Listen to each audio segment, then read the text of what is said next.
አይ አይሻልም? እሷ ብቻዋን ጠቅልላ ከምትወስድ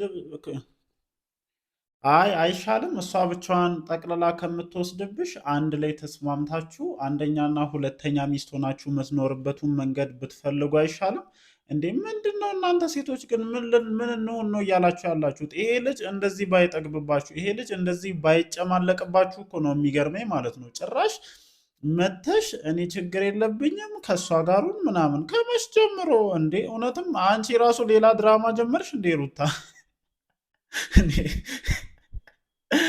በሉ እናንተ ስርዓታችሁን ያዙ። እኔ ይኸውላችሁ አንድ ነገር አስረግጬ ልንገራችሁ፣ ቆፍጠን እስካላላችሁ ድረስ ማለት ነው ይሄ ልጅ መጨማለቁን መቼም ይሁን መቼም ሊተው አይችልም ማለት ነው። እናንተ እኮ ናችሁ የልብ ልብ እየሰጣችሁት ያላችሁት። እናንተ ናችሁ እንደዚህ እንዲሆን ራሳችሁን አሳልፋችሁ እየሰጣችሁ ያላችሁ። ታዲያ ይሄ ልጅ ወዶ አይደለማ። የምሬን እኮ ነው ቤተሰብ። ይሄ ልጅ ታዲያ ምን ያደርጋቸው በዚህ ሁኔታ?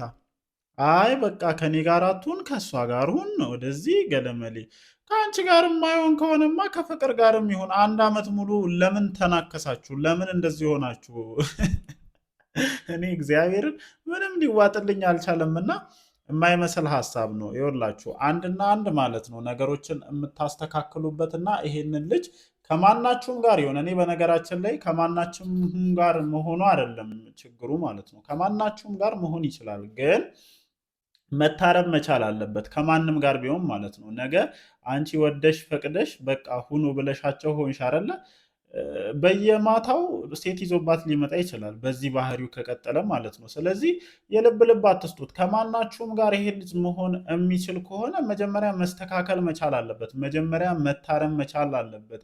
እንዴት መኖር እንዳለበት ማወቅ መቻል አለበት።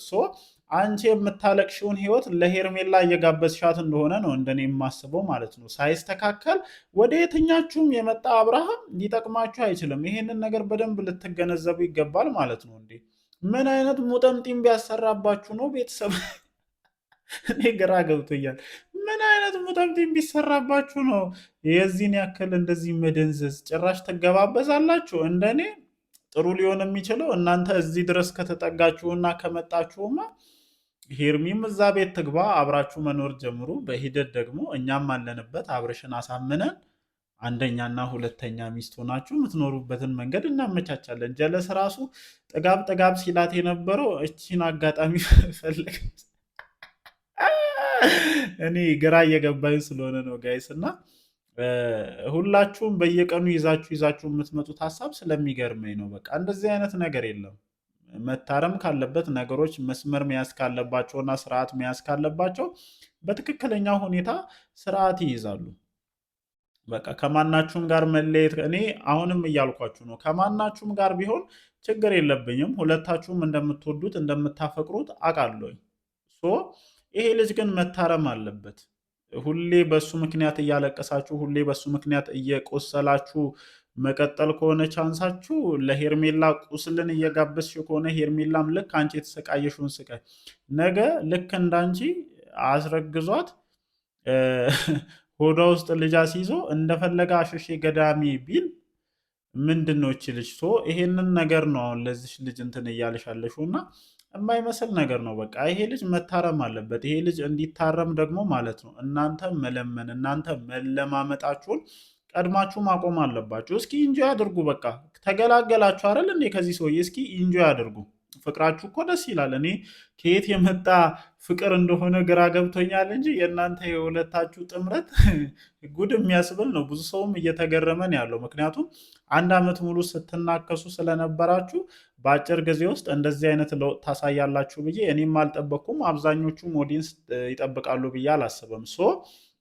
ይህንን ፍቅራችሁን ለምን አታደሩትም? ለምን አታቃጥሉትም? ቀመር ነው ገለመሌ ወደዚህ ወደዛ ሲላል ነበር። ስለዚህ ተያይዛችሁ እስኪ ቫኬሽን ውጡ፣ ፏ በሉ፣ ደብረ ዘይት ሂዱ ምናምን። የምሬን ነው።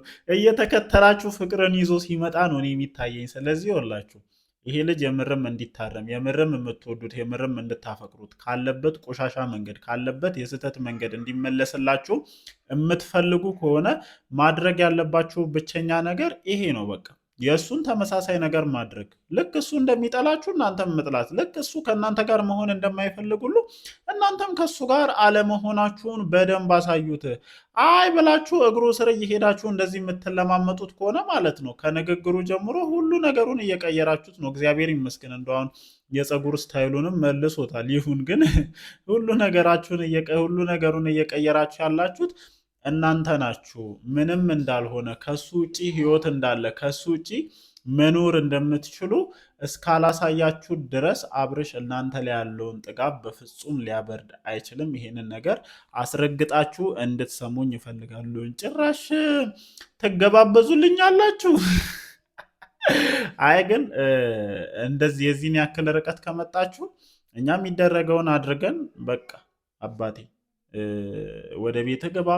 ሁለቱም ቺኮች ተስማምተው አንደኛና ሁለተኛ ሚስት ሆነው ለመኖር እንትን ብለዋል። አንተም ውጭ ውጭ ከምትል በቃ ሁለት ሚስት አለ ቢያንስ ሻል ያለ ነገር ነው ብለን አሳምነ ነው ወደ ቤት የሚመለስበትን መንገድ እንፈልጋለን። እዚህ ድረስ ከመጣችሁ እስኪችንም ነገር ብታወሩበት የተሻለ ነው ብዬ አስባለሁ። እኔ ብቻ ምንድን ነው የነካችሁ ግን? ምንድን ነው ያስነካችሁ? ጀለሴ ይሄንን ሙጠምጢም የት ነው ያሰራው? የት ነው ያሰራው? ይሄ በጣም መጣራት ያለበትና መፈተሽ ያለበት ጉዳይ ቢኖር ይሄ ነገር ነው። በቃ ሳይባተት ልጁ ብዙ ነገሮችን እኚህ ሴቶች ላይ እያደረገ ነው። በቃ ከሱ ውጭ ህይወት የሌለ እየመሰላቸው ነው። ለሱ ተንበርክከው ለሱ እንደዚህ እየተለማመጡት መኖርን ምርጫቸው አድርገዋልና ጭራሽ ተስማምተው መጥተው እርስ በእርስ እየተገባበዙ ነው። ይሄ የሚገርም ነው። ነገ ደግሞ ፍቅርን ጥሎ አራተኛዋ ጋር ሲሄድ ለሶስት ሆናችሁ ከአንቺ ጋር ይሻላል ከአንቺ ጋር መባባላችሁ ይቀራል ብዬ አላሰብም።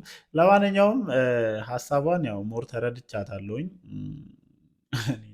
እዚህ ላይ ምን ተብሎ ሀሳብ ይሰጣል? ለማንኛውም ቤተሰብ እኔ የሚሰማኝን ነገር ተናግሬያለሁኝ። ያልታረመው አብርሃም ያልተስተካከለው አብርሃም ከማናችሁም ጋር ሆነ ከማናችሁም ጋር ማፊ ፋይዳ እንደሆነ ጠንቅቃችሁ እንድታውቁ እፈልጋለሁ ማለት ነው። ጋይስ እናንተስ በዚህ ጉዳይ ላይ ምን አይነት ሀሳብ አላችሁ? እንደተለመደው ሀሳባችሁን ኮመንት ሴክሽናችን ላይ ማስፈራችሁን አትርሱ። ወዳችኋለሁ። ይመቻችሁ።